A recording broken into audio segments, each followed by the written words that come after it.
네, 안녕하십니까 여러분. 오늘의 강의를 시작하도록 하겠습니다. 자, 오늘의 강의는 비행 시계 확보입니다. 그래서 안전한 비행 그리고 촬영을 위한 비행 시계 확보라는 내용이죠. 자, 제일 먼저 시계라는 말을 알아보기 전에 시정에 대해서 알아보겠습니다. 시정이라고 하면 제대로 보이는 거리, 눈으로 확인할 수 있는 것을 시정이라고 합니다. 시정. 영어로는 visibility죠. 보이는 것, 바로 눈에 보이는 것을 의미합니다. 그러니까 일반적으로 그러니까 어느 방향을 내가 바로 보았어요. 이렇게. 자, 방향을 바라보았는데, 드론이 있는 곳, 이 방향을 바라보았는데, 이 방향으로 목표물이 보입니다. 여기에 드론이 있는 곳, 이곳에 목표물이 보여요. 그리고 형상을 식별할 수 있어요. 그때의 거리, 이때의 거리를 우리가 이제 이 보이는 것을 바로 시정이라고 하고, 이때의 최대 거리, 그리고 보이는 거리를 우리가 시정 안에서 여러 가지 말로 일컫고 있습니다. 자, 그래서 이제 우시정이라는 말을 많이 쓰이죠. 오른쪽이라는 말이 아니고요. 이렇게 사람 눈이 거의 뭐 180도는 아니지만 180도 가까이 보니까요. 180도 반원으로 이렇게 바라보았을 때 가장 멀리까지 이렇게 보이는 곳, 그게 바로 우시정입니다. 그래서 이제 이 우시정까지 기체를 운영할 수는 있습니다. 그렇지만 가장 멀리 보이는 것일 뿐, 이 최단 시정이 있겠죠. 보이는 것 중에서 이렇게 가장 짧은 시정이 또 있습니다. 자, 이 우시정이 여기까지가 이를테면 500m라고 해서 이곳에서도 500m를 운용을 하면 안 됩니다. 여기는 최단 시정이기 때문에요. 그래서 이 시정을 항상 확인을 해야 됩니다. 그래서 드론 그 실기 시험을 볼 때 시정 보고를 하게 되죠. 내가 어디까지 보이는지. 내가 기체를 직선으로 운용하는데 직선 운용이 100m까지 직선 거리 운용할 거예요. 그러면 100m까지 보이는 전방 시계 그 시정에 대해서 확인을 해야 됩니다. 그래서 우리가 드론 자격증 시험을 볼 때도 시정 보고를 하게 되죠. 비행하기 전에. 이 시정은 대단히 중요합니다. 내가 어디까지 보이는지. 그래서 비행 시정이라는 말이 또 있죠. 이 조종을 하게 돼요. 그러면 조종사가 물체를 어디까지 확인할 수 있는지 그 거리를 바로 비행 시정이라고 합니다. 비행 시정 중에 이렇게 최단 시정도 있겠고, 멀리까지 볼 수 있는 우시정 중에 가장 먼 또 시정도 있을 수 있겠습니다. 그래서 항상 눈에 보일 수 있는 곳, 그 시정을 눈에 가능한 범위, 눈으로 볼 수 있는 가능한 범위, 수평 방향으로 목표물을 확인할 수 있는 거리, 그게 바로 시정이고, 그 시정에는 내가 가장 눈에 보이는 것 중에 멀리 볼 수 있는 시정이 있겠고, 또 가장 짧은 시정이 있을 수 있겠고요. 비행 가능한 물체를 확인할 수 있는 그러한 시정이, 물체를 확인 가능한 시정이 또 있을 수 있겠습니다. 그래서 이 시정부터 먼저 확인하고 비행을 시작해야 되겠습니다. 자, 다음으로는 이제 시계라는 말이 있죠. 시계. 시계는 영어로 line of sight죠. 눈으로 이렇게 쭉 보았을 때 그 라인이 쭉 연결이 돼야 되는 거죠. 그게 바로 시계입니다. 눈으로 보이는 곳을 얘기하는 거죠. 자, 우리가 시정이라는 말을 먼저 썼는데, 시정이라고 말할 때는 눈으로 볼 수 있는 거리를 말하는 거고요. 이 시정 어디까지 볼 수 있느냐. 이 시정은 눈으로 볼 수 있는 거리를 말하는 거고요. 시계라고 하는 거는 예, 눈으로 볼 수 있는 거리긴 거리인데 눈으로 이렇게 봅니다. 예, 눈으로 이렇게 봐요. 쭉 보았을 때 이 선으로 쭉 연결시킬 수 있는 곳, 이게 바로 시계인 것이죠. 그러면 눈으로 라인 오브 사이트, 눈으로 쭉 연결시켰을 때 그 연결선이 끊어지는 곳이 있습니다. 그것은 바로 비시계인 것이죠. 그래서 시계는 시정과 비슷하기도 하지만 다른 거는 내가 눈으로 쭉 확인할 수 있을 때 혼탁하거나 너무 멀어서 볼 수 없다 이런 게 아니고요. 그 혼탁하거나 멀어서 뭐 볼 수 없는 건 바로 이제 시정을 얘기하는 거고, 시계는 내가 눈으로 쭉 확인해서 눈으로 눈에서 나온 그 선들이 쭉 연결될 수 있는 곳이면 바로 시계 지역인 것이고요. 눈에서 쭉 나온 선들이 이렇게 연결이 될 수 없는 곳, 이곳이 바로 비시계 지역인 곳입니다. 그래서 항상 비행 시정 또는 여기서 비행 시정이라고 썼는데 비행 시계죠. 비행 시계 이상으로 기체를 보내지 않도록 해야 됩니다. 또한 비행 시정 이상으로 보내도 안 되는 것이죠. 비행 시정, 비행 시계 이 이상으로 기체를 비행 시계 이상으로 보내지 않아야 됩니다. 그게 바로 시계 비행인 것이죠. 클락의 시계가 아니고 라인 오브 사이트입니다. 눈으로 쭉 연결된 선, 눈으로 볼 수 있는 그 선들을 쭉 연결해서 연결된 곳까지만 기체를 보내는 것, 그게 바로 시계 비행인 것이고, 항공안전법에 나와 있습니다. 조종자 준수사항이죠. 그래서 이를 지키지 않으면 벌금이나 과태료를 부과당할 수 있습니다. 주의하시기 바랍니다. 자, 그리고 눈으로 확인 가능하다. 이거는 다 확인했죠. 그래서 가까운 거리에서도 시계 비행이 불가능한 지역이 존재합니다. 이 상당히 가깝죠. 이렇게 가까운데도 시계 비행이 불가능한 지역이 존재한다는 걸 항상 유념해야 됩니다. 자, 다음으로는 이렇게 이제 시정, 자, 다시 한번 확인하겠습니다. 이 시정, 자, 그 혼탁할 수가 있어요. 그리고 멀어서 잘 안 보일 수가 있어요. 자, 이 시정을 먼저 확인해야 되죠. 가장 가깝게 보일 수 있는 곳, 확실히 보일 수 있는 곳. 그 다음에 시계, 이 시계를 확보해야 됩니다. 그래서 내가 확보된 시계까지만 비행을 해야 되는 것이죠. 자, 다음으로 이제 조종사의 위치 선택에 대해서 알아보겠습니다. 이렇게 건물들이 있어요. 또는 아파트가 있죠. 내가 살고 있는 우리 아파트를 한번 유튜브 동영상으로 올려서 홍보를 하고 싶어요. 또는 아는 지인이 내가 드론 좀 날리고 촬영 좀 한다니까 그러면 우리 건물 좀 촬영해줘봐. 또는 우리 아파트 좀 촬영해줘봐 하고 이제 의뢰가 들어왔어요. 또는 내가 하고 싶어요. 자, 이랬을 때 어떻게 촬영을 해야 되느냐 하는 것을 우리가 알아보기 전에 조종자가 어디에 위치하는 게 좋은가 알아보겠습니다. 자, 제일 먼저 피사체가 이쪽 건물이라고 우리가 이제 가정을 하겠습니다. 자, 이 건물을 우리가 촬영을 해야 돼요. 그러면 조종자가 여기에 위치해 있을 경우는 아까 우리가 살펴보았죠.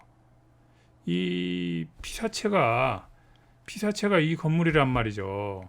이 건물을 촬영해야 해야 되는데 조종자가 여기에 위치해 있으면 아까 우리가 살펴보았듯이 자, 이 안쪽 여기가 시계 범위이고 라인 오브 사이트가 이렇게 되면 이 위에가 또 시계 범위인데 이쪽에서만 촬영할 것은 아니잖아요. 또 밑에서 촬영만 할 것도 아니고요. 이 뒷부분 비시계 지역인 것이죠. 이쪽 부분도 비시계 지역이고요. 그래서 원하는 영상 촬영을 할 수가 없습니다.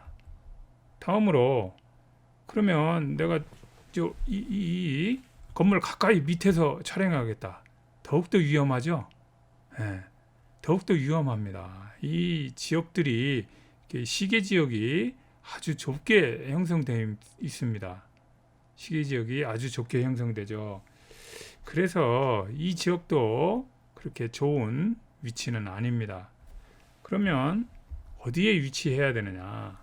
바로 이 건물을 이 건물이 바로 피사체다 하면 이보다 조금 높은 건물 또는 비슷한 높이의 건물 바로 옆에 있는 건물에서 여기에서 촬영을 해야 비시계 지역이 획기적으로 줄어들게 됩니다.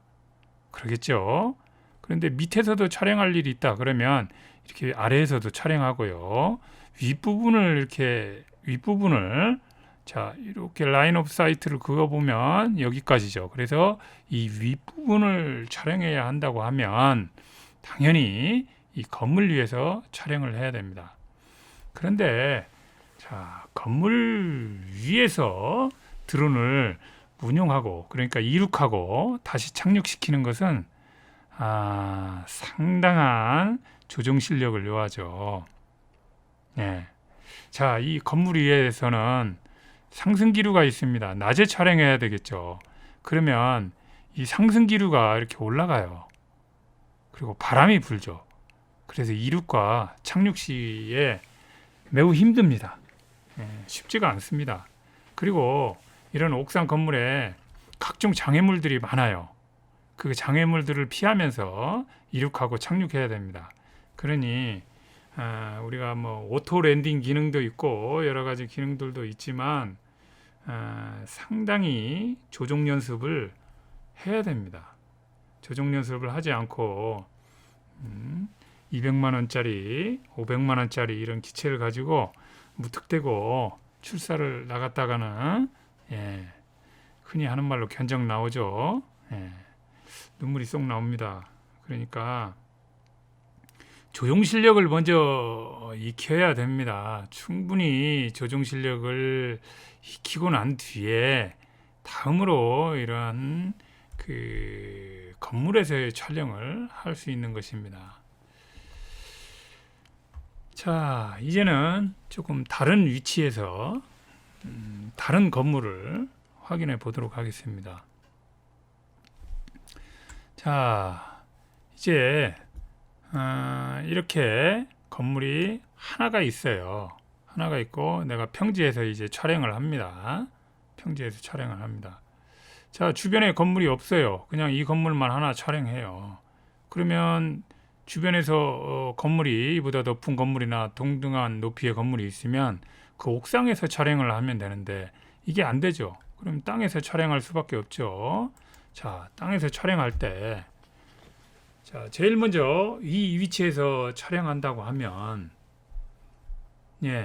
우리가 시계 라인 오브 사이트가 이렇게 돼 있죠. 라인 오브 사이트가 이렇게 돼 있습니다. 그렇기 때문에 이 뒤쪽 촬영하기가 쉽지가 않죠. 그리고 라인 오브 사이트의 문제뿐만이 아니고 내 눈 밖에서 드론이 벗어나게 되면 조종이 매우 조심스러워지고 또 위험해집니다. 그래서 마음대로 촬영을 할 수가 없을 뿐더러 문제는 조종기의 신호가 끊길 수 있다는 점이죠. 조종기의 신호가 끊길 수 있어요. 그러면 어떻게 해요? 이 위치에서는 좀 무언가 불안하죠. 그래서 좀 더 뒤로 가서 여기서 촬영하는 게 아무래도 드론이 이 위에 있을 때 신호가 끊길 확률이 적어지게 되는 것이죠. 그래서 바로 그 건물 밑에서 촬영하는 것보다는 좀 떨어져서 촬영하는 게 좋습니다. 자, 그런데 이 위치보다는 또 이 위치가 조금 더 좋겠죠.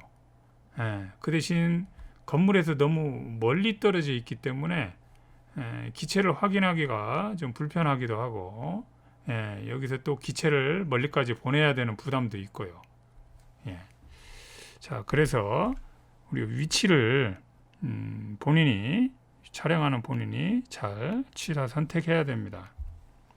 그래서 이제 드론이 이 위치에 있다 하면 자 여기에서 라인 오브 사이트를 이렇게 그어보면 겨우 가까스로 있게 되죠. 또 자 드론이 이 위치에 있다. 자 그러면 첫 번째 이 위치에서는 드론이 시계 밖으로 벗어납니다. 매우 불안하게 되죠. 이런 상태에서 갑자기 기체에 문제가 생겼거나 조종기 연결이 끊깁니다. 그래서 리턴 투 홈을 하게 될 때 보이지 않는 곳에서 어디로 어떻게 갈지 모릅니다. 기체가 어느 방향에 있는지 모르기 때문에 혹시 모를 장애물과 부딪힐 수 있고요. 물론 센서가 여러 개 달린 기체는 이를 잘 회피해서 올 수 있겠지만 또 이 아래에 있는 드론이 위로 상승했을 경우 위에 있는 거는 감지를 할 수가 없어요. 그래서 위에 있는 장애물과 부딪혀서 추락할 수가 있습니다. 또 이렇게 시계 밖으로 벗어나게 되면 영상 신호도 같이 끊깁니다. 우리가 영상 신호는 대개 5.8GHz를 쓰는데요. 이 주파수대, 이 신호 역시 직선형입니다. 우리 드론 조종 영상 그 신호 전부 직선형 전파입니다. 그래서 이 건물 뒤에 이렇게 있으면 영상 신호도 다 끊겨요. 그러면 영상 신호도 끊기고 조종 신호도 끊기고 매우 불안하게 되죠. 그래서 이렇게 뒤쪽으로 좀 이동해서 촬영하는 것이 훨씬 더 안전하겠죠.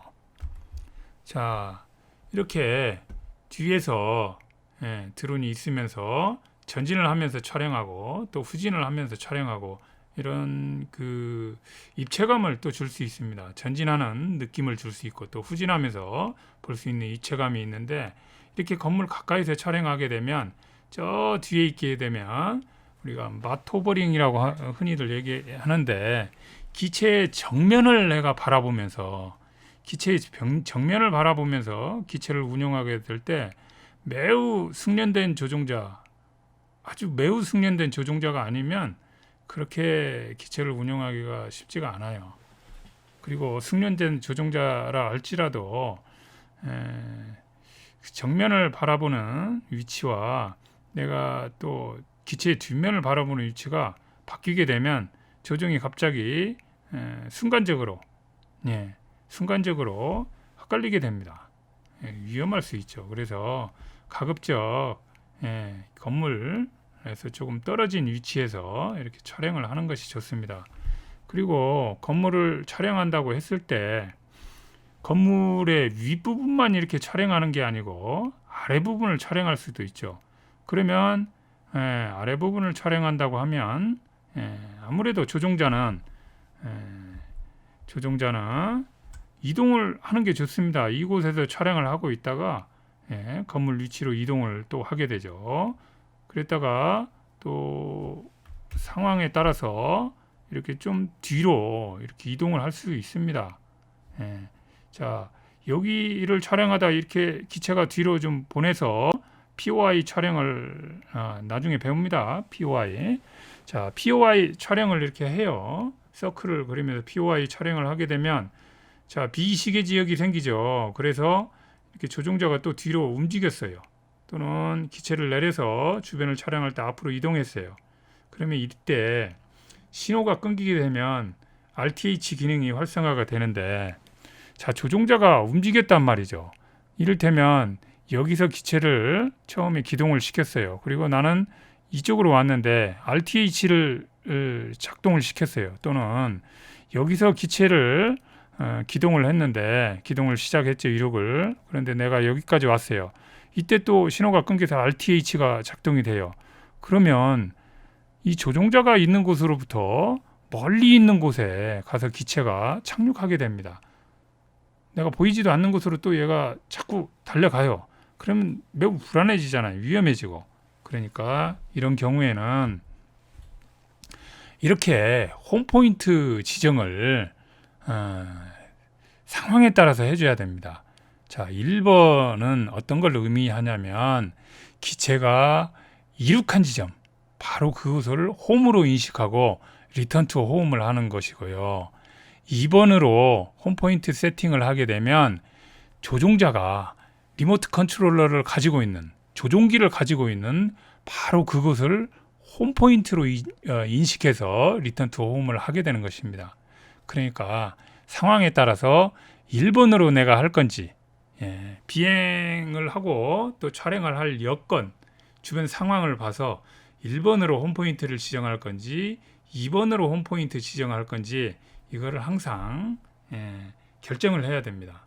그러니까 나 한번 세팅했어. 그러면 세팅 그냥 가만히 놔두고 하는 게 아니고 내가 촬영할 곳의 상황, 여건,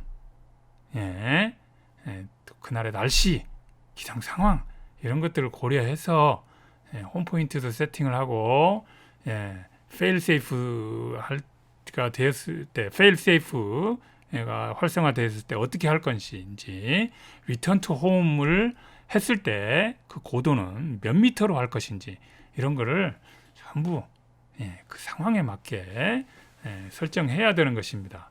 자, 촬영을 내가 예쁘게 하는 거 이것도 중요하지만 소중한 내 기체를 잃어버리면 안 되고, 또 소중한 내 기체가 마음대로 다니다가 사고를 냈어요. 인명사고가 났다든지 사람이 크게 다치면 어떻게 합니까? 도망가요? 그런 일이 발생하면 안 되죠.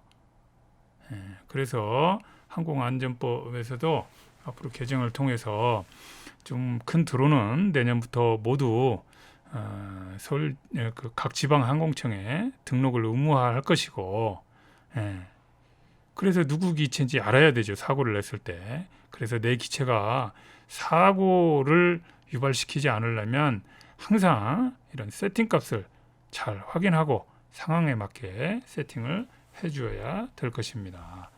자, 여기까지 오늘 비행 시계의 확보에 대해서 알아보았습니다.